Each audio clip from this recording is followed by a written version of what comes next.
Mimpi ini, dulu mimpi kita untuk punya bandara di Buleleng.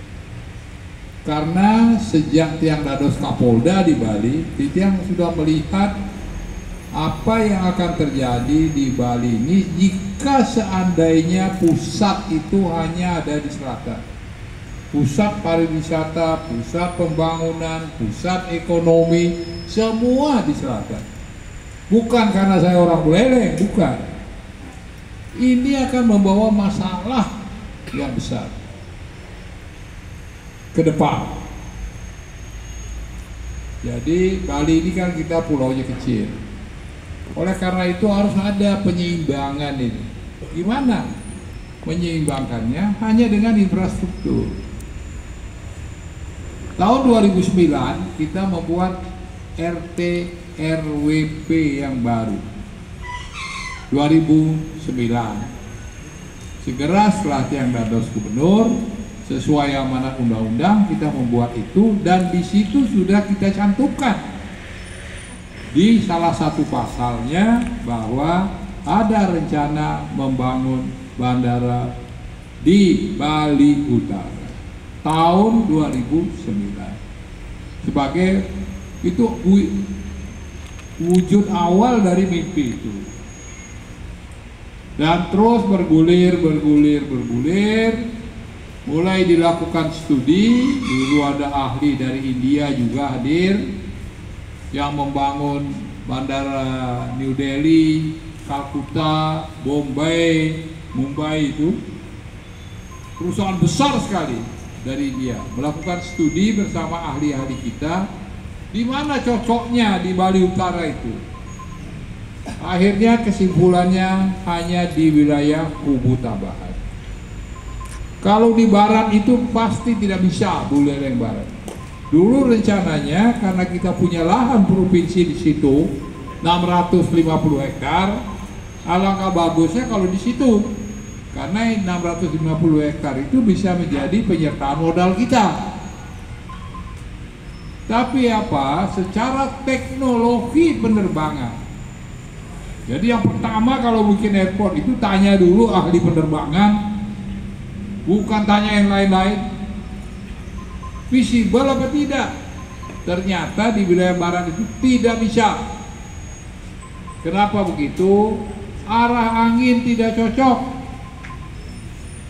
bukit-bukit banyak. Makanya di Patas Timur waktu dia masih kecil pernah ada satu pesawat KLM jatuh. Nggak tahu tahun berapa itu, saya lupa, masih kecil sekali. Pernah jatuh itu, ya. Jatuh di sana. Karena nabrak gunung dan anginnya nggak keruat-keruat. Di situ memang ada satu sekolah penerbangan, Airport Letkol Wisnu namanya, kecil sekali untuk sekolah pilot. Jadi kalau mereka mau belajar berlatih, itu hanya bisa terbang, take off, manuvernya di atas Banyuwangi. Nggak berani manuver di situ. Nanti kalau turun lagi, ya turun lagi aja di situ. Hanya itu bisa. Dan pesawat kecil. Nah sekarang kalau pesawat berbadan besar, Boeing 737 atau Airbus yang besar itu, bagaimana? Nggak mungkin. Yang paling mungkin adalah di Kubu Tabahan, di punggungnya Pulau Bali. Di situ ada dua waktu itu perusahaan yang mensurvei berikutnya, yaitu satu Bibu, satu lagi PT Pembari. PT Pembari itu mengincar lahan adat desa Kubu Tabahan yang kosong itu 450 hektar kira. Memang sih berbukit-bukit, ada lembah dan sebagainya.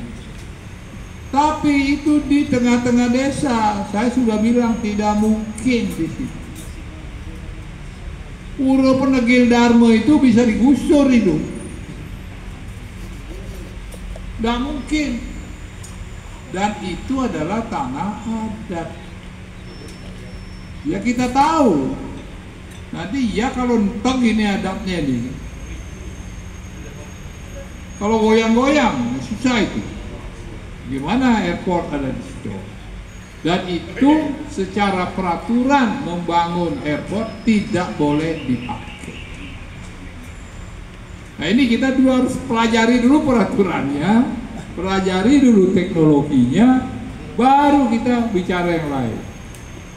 Urusan ekonomi, budaya, dan lain-lain.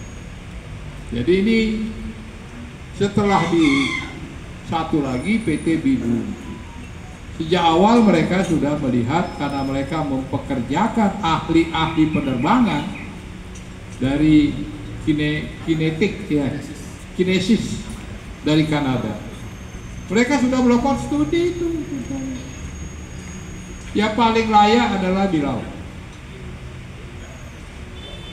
Tapi ada beberapa airport di dunia yang di laut. Kansai, mana lagi tuh?